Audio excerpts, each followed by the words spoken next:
It's still TVC Breakfast, and we're live from our Abuja studio. Thank you for staying with us. Now, on the second half of the program, we'll be delving into a bill seeking to make it compulsory for social media platforms to have physical offices, as well as formalize their registration and regulation of bloggers in Nigeria.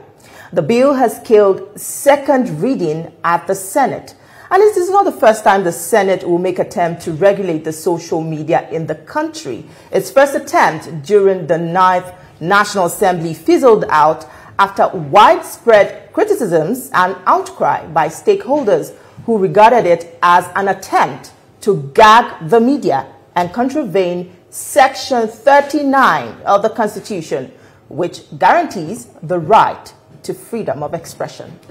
The bill, among others, proposed that bloggers must be properly registered and regulated to ensure professionalism, transparency, and responsibility in their operations. Now, in his lead debate, Senator Ned Nwoko said the bill borders on a matter that is not only of national importance, but is also central to Nigeria's sovereignty, economy, and technological development.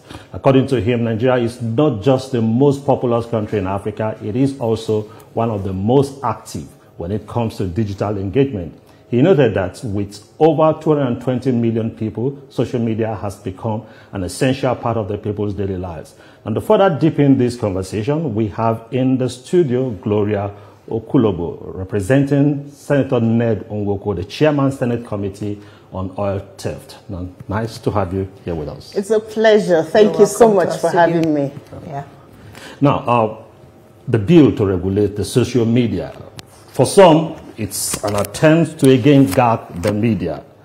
And the heading of the bill says it is for bloggers to have offices. Now, help us draw the line between these two. Thank you. We've been doing a lot of enlightenment. Indeed, the distinguished senator was on X Spaces, former Twitter, and he took so many questions, and it was quite an interesting and lively encounter with Nigerians.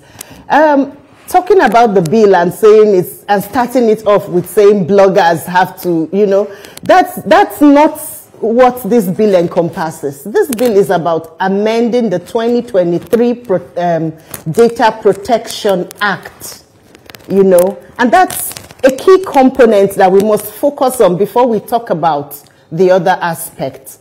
Now, it's very important in these times of protectionism for us to be very conscious of. All right, we'll take a quick break now. We'll continue from where you stopped. We just need to fix a quick technical issue. We'll be right back. Stay with us. Politics.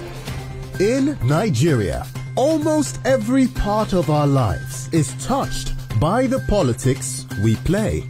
Governance, legislative matters, the economy, security, foreign affairs, internal affairs. Have a feel as strategic plays in the political space determine how we live in Nigeria. The players, the drama, chess piece moves. Be kept informed. Watch analysis of major happenings in the political space and how. We're glad to have you back. It's still TVC Breakfast, and we're still discussing the social media bill. We still have with us Gloria Okolugbo, and you were talking about the regulation of the social media. So if you could continue with that. Yes, it is social media accountability, not regulation of the social media. Let's start from there. Distinguished Senator Ned has made it very clear that this bill has nothing to do with regulating social media in the aspect with which Nigerians want to see it. Talking about stifling people from talking. No, this is 2025. We're talking about, first of all, amending the Data Protection Act. And that talks about the fact that data controllers and data processors must, of essence, be accountable to Nigerians. And Nigerians need to understand that it's very, very important to put protectionist laws, just like every other country does. Now, let me give you an example. There's so many countries, Brazil, China, Korea. This is not just about, a lot of the times when we go online and we click, You're registering for Facebook, you're registering to do anything online. You see the terms and the conditions. How many times have you read it? You don't read it, you just click yes. Even in your bank, you don't read the terms and the conditions. You click, you give access to your data to third parties the way you don't understand. You put your data, your card online to pay for your Facebook verification. What's the next thing you see? You go to another platform.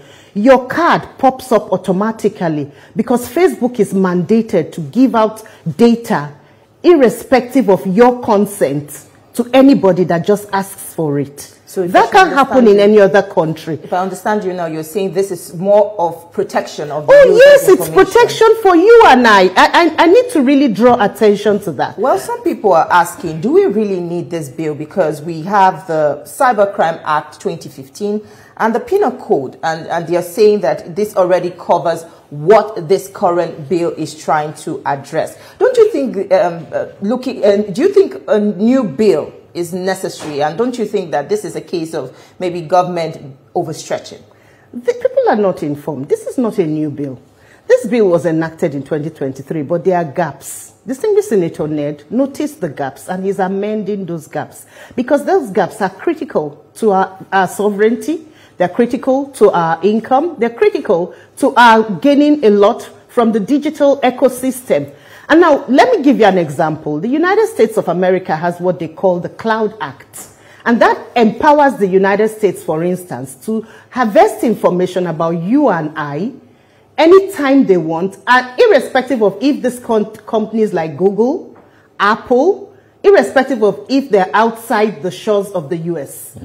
Upon demand from the government of the US, they give out any information on anybody mandatorily. And so you're talking about us having a law on cybercrime. It overrules, it bypasses any other thing to obtain this data with or without your consent. Now, it is if Nigeria has protectionist laws that it helps us to negotiate.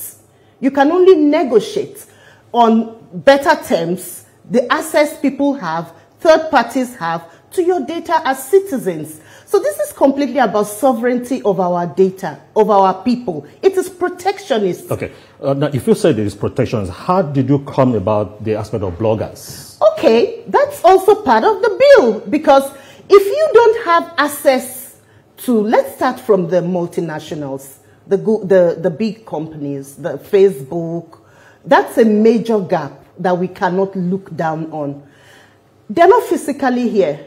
You can't take them to court with all of these things. Facebook gives out your bank account details, you know, to a third party just because you want to pay for your verification, and you find your card on another site because you clicked and you said, use my details from Facebook to register for that. And so automatically, because you clicked on Facebook, you have given assent to the use of your data. I don't think you got the question that I'm coming. I'm laying a foundation. Yes, I'm laying a foundation. And a lot of people would... now, let me lay a foundation. Let's not. We have some time, don't we? Now, if people have access to your third party information, you're talking about cybercrime laws.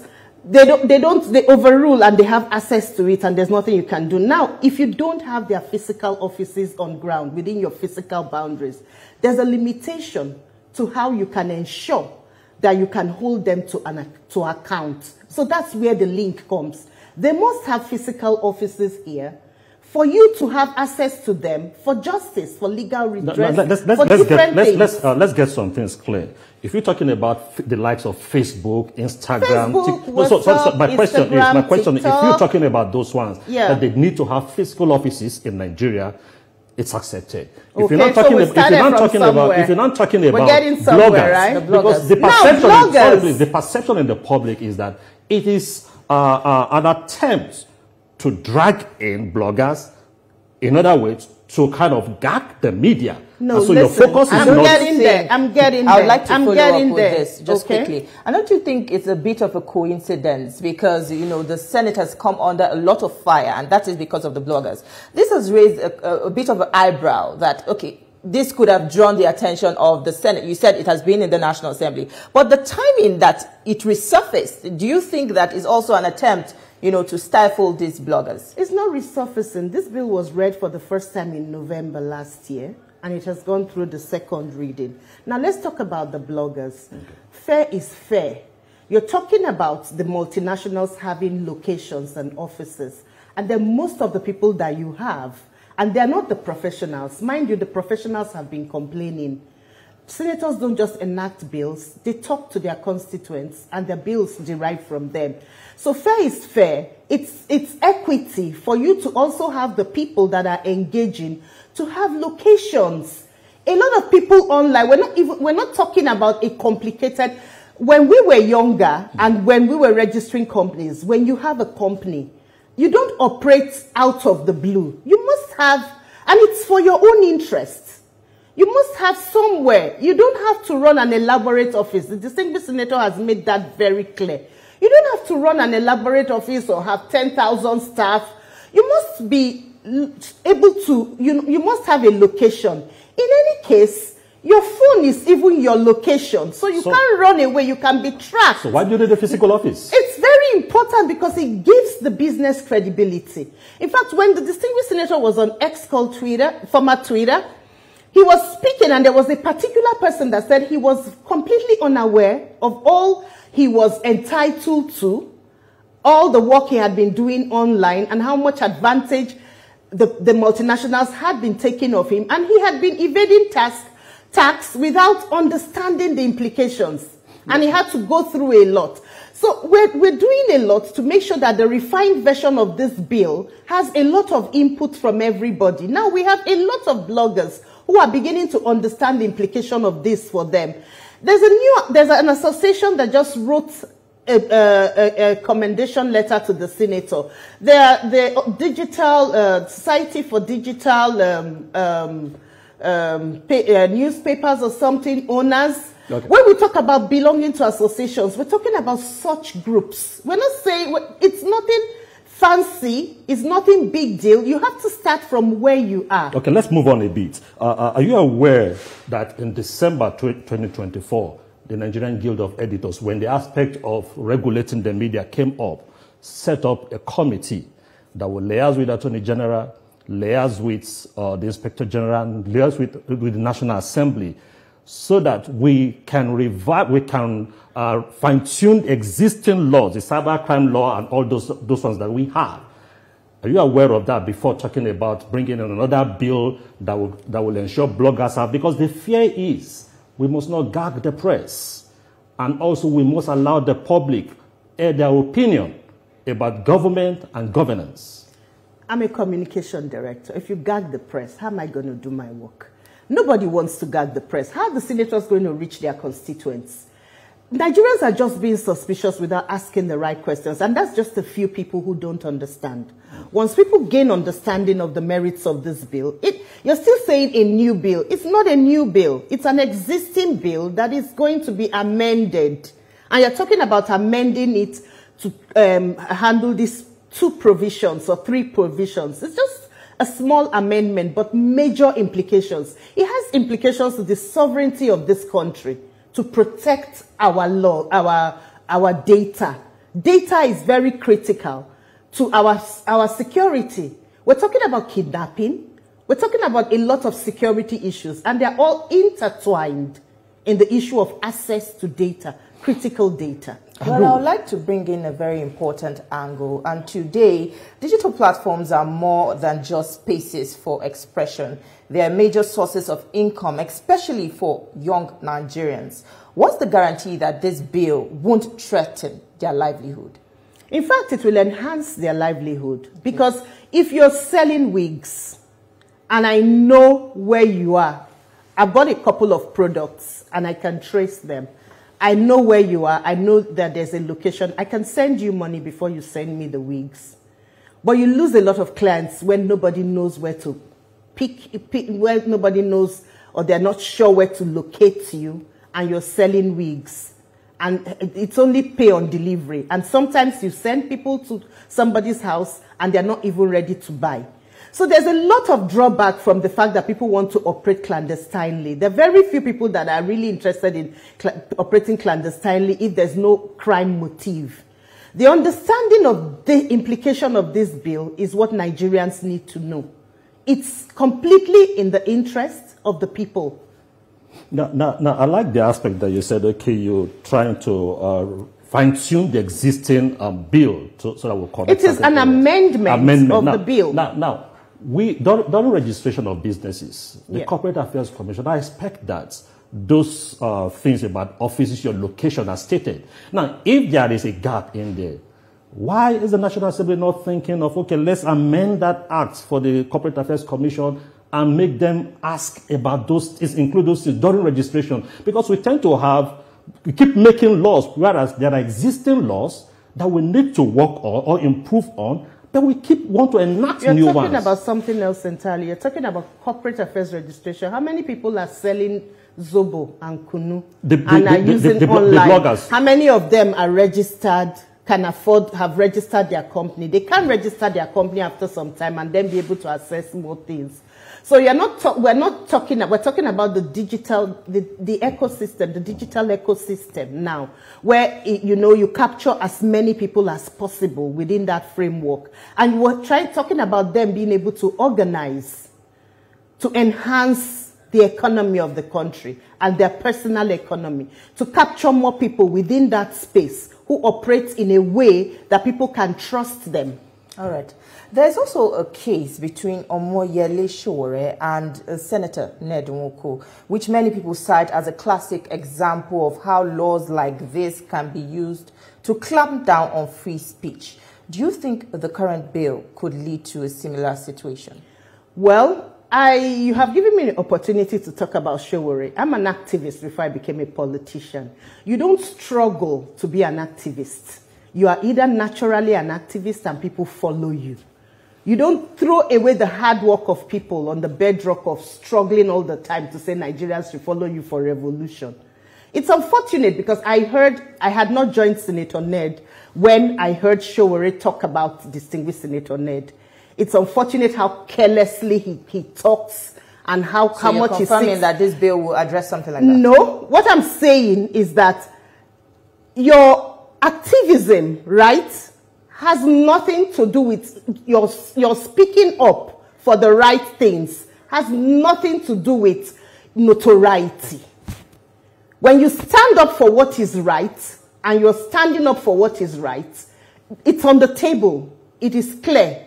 So distinguished Senator Ned is somebody that has said to the young people, there's a clip that I sent around. He had a hall full of young people. We have had almost 10 or 15 engagements with halls full of young people, and we talked with them about all of this, aside from the X spaces that he has been in. Every opportunity he has, every award he is given by the young people, he engages them. And he tells them about it, because this is something that has to do with the livelihood of the people. So this bill, if it is passed, will deal with such people? He doesn't have confrontation with people, as you know, that is just a one-off person, and notoriety is a different thing altogether. All right. But the average Nigerian youth who wants to do business, not clandestinely, or who generally wants to engage with government, you have platforms. There's a public hearing coming. People will engage and get to know more and present their positions, and the senators will talk about it. All right. Gloria Okolugbo, it was a pleasure speaking with you this morning. Thank you so much for your time with us